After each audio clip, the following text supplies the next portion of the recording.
Farisi, ada rekan saya yaitu Rahel, ada Feby, ada Bella Dewanti Junaidi, terus ada Rosa, ada Zahra, dan yang terakhir ada Diva Arlanda.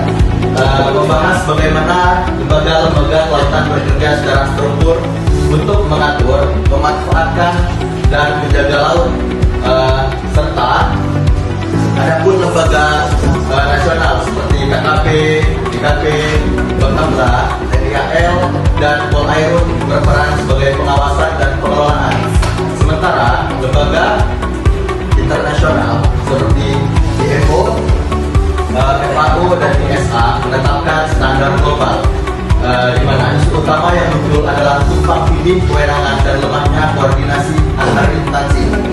Nah, kami mau tanya Pak, di lembaga internasional dan nasional ini, apakah mereka saling berhubungan satu sama lain, ataukah Indonesia ini hanya mengikuti peraturan yang ada di Indonesia itu sendiri, atau memang mereka berkaitan dengan internasional Pak? Jadi ini terkait hukum, mau itu hukum nasional dan hukum internasional, kita lihat dulu ruang lingkupnya. Jadi kalau dia di nasional yang kita gunakan ya hukum nasional. Tapi jika ini udah lingkupnya wilayah perairan internasional, mencakupi dua wilayah negara yang berlaku ya hukum internasional. Contoh sederhana, ada sekalian, misalnya surat persetujuan berlayar. Di Indonesia ada yang namanya kalau kapal umum ataupun kapal niaga dia dikeluarkan oleh Jasa Bandaran Kementerian Perhubungan. Nah, dari DKP sendiri, apa langkah dan strategi yang dilakukan untuk mencegah dan mengurangi hal-hal tersebut? Memang benar, untuk menyadarkan orang itu butuh effort luar biasa. Jadi nggak usah jauh-jauh, kalian sendiri mungkin, saya sendiri mungkin untuk mendisiplinkan diri, ada absennya, ada abainya. Apalagi untuk penyadaran. Tetapi di sini kita berupaya untuk melakukan penyadaran penjangkauan, pengelolaan wilayah pesisir dan pulau kecil kepada generasi muda. Baik Bu, Pak, selanjutnya di sini saya akan bertanya, di dalam dinas kelautan dan perikanan, gimana cara dinas tersebut memastikan bahwa pengelolaan laut ini sudah dilakukan secara berkelanjutan dan sesuai aturan, dan mungkin jika itu terjadi, apakah dinas perikanan dan kelautan ini memiliki bidang tertentu yang mungkin masyarakat dapat melaporkannya, atau gimana mekanismenya, Pak? Baik, terima kasih. Nah, Perda Nomor 3 Tahun 2020 tentang rencana zonasi wilayah pesisir dan pulau kecil itu merupakan bentuk pengelolaan sumber daya kelautan dan perikanan secara berkelanjutan yang diatur oleh pemerintah provinsi antara eksekutif dan legislatif, dengan di asistensi atau diverifikasi oleh pemerintah pusat. Selain itu kita juga melibatkan. Izin Pak, saya mau bertanya. Ya, sekarang saya Rahel. Saya ingin menyinggung ke bagian pertambangan Pak. Kita tahu kan, khususnya di pulau kita, masyarakat sendiri mata pencahariannya ada di kelautan dan ada di pertambangan. Tadi kiri kita pun harus mendukung keduanya ya Pak. Nah, untuk memastikan pengelolaan laut tetap berkelanjutan di tengah meningkatnya aktivitas pertambangan sendiri, gimana sih upaya Dinas Kelautan dan Perikanan Pak untuk izin pertambangan? Kita tahu kalau izin pertambangan itu kan ada yang mengurusnya, itu ada IUP, ada Kementerian SDM. Nah, sejauh mana DKP punya wewenang untuk itu Pak? Biasanya juga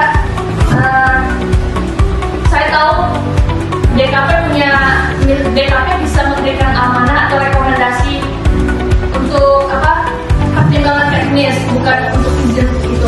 Tapi sejauh mana DKP punya wewenang untuk pertambangan di laut? Baik, untuk pengelolaan kelautan pesisir dan pulau kecil seperti yang tadi sudah disampaikan, ada peraturan itu Perda Nomor 3 Tahun 2020 2020. Seperti yang disampaikan ada 11,2% itu adalah zona pertambangan. Nah, basisnya zona ini adalah izin usaha pertambangan yang sudah diterbitkan sebelum ada pengaturan ini. Jadi memang terlihat mungkin nanti kalau dibuka ada zona-zona tambang di situ. Dinas Kelautan dan Perikanan Provinsi Pulau Bangka Belitung sebelum Undang-Undang Cipta Kerja kewenangan pemberian izin lokasi perairan yang tadi sudah saya sampaikan, kesadaran dasar perizinan berusaha itu ada dua tadi ya, PKPL untuk di laut dan persetujuan lingkungan. Nah, kalau dulu sebelum Undang-Undang Cipta Kerja namanya izin lokasi perairan. Nah, izin lokasi perairan ini dulu menjadi kewenangan dari pemerintah Provinsi Pulau Bangka Belitung. Jadi siapapun yang memanfaatkan ruang laut secara menetap lebih dari 30 hari wajib memiliki sebelum Undang-Undang Cipta Kerja namanya izin lokasi perairan, kalau sekarang namanya PKPL. Kalau dulu ILP menjadi kewenangan pemerintah provinsi, setelah Undang-Undang Cipta Kerja menjadi kewenangan dari Kementerian Kelautan dan Perikanan. Dasar pemberian izin itu adalah Perda Nomor 3 Tahun 2020. Dalam konteks potensi laut Bangka Belitung, bagaimana langkah nyata untuk menjaga keseimbangan antara pemanfaatan ekonomi dan konservasi lingkungan? Dan apa mekanisme pengawasan terhadap program kelembagaan di bidang kelautan? BKP di sini sudah mencatatkan, bukan mencatatkan lagi, sudah menetapkan 5 kawasan konservasi yang intinya adalah kita ingin melakukan perlindungan, pelestarian dan pemanfaatan. Jadi kalau adik-adik dengar terkait konservasi itu nanti definisinya berbeda, konservasi yang di daratan dengan konservasi yang di lautan. Nah, saya tanya dulu, hutan konservasi boleh nggak dimanfaatkan? Hutan konservasi ini yang nanya, saya balik lagi yang nanya ini. Boleh nggak? Bisa nggak dimanfaatkan hutan konservasi? Kan ada hutan lindung, ada hutan produksi, ada hutan konservasi itu. Tergantung ya? Tergantung yang mengelola.